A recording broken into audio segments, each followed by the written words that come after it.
Жаш ишкер Илгиз Шаменов 24 күнү Кара Балта шаарындагы Кызыл Жарым ай коомунун балдар кризистик борборуна көмөк көрсөтүп кайтты. Эгерде аталган борборго буга чейин кайрымдуулук жактан жардам көрсөтүп келсе, бул сапар гуманитардык жардам көрсөтүп, азык-түлүк менен камсыз кылды. Ишкер өзү бул тууралуу төмөнкүлөрдү билдирет. Бул кризистик борбордо болжол менен 29 томоло жетим жана жарым жетимдер жашайт. Мен аталган жайдын жетекчиси Ирина Радченко менен, андан кийин Кызыл Жарым ай коомунун директору Мерим Абдыкеримова менен жолуктум.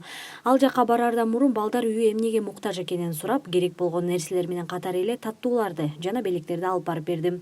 Азык-түлүк тапшырган соң балдар менен маек куруп, окуудагы жетишкендиктери тууралуу сүйлөштүк. Мен үчүн кризистик борбордун балдары менен жолугушуу өтө маанилүү көрүнүш болду.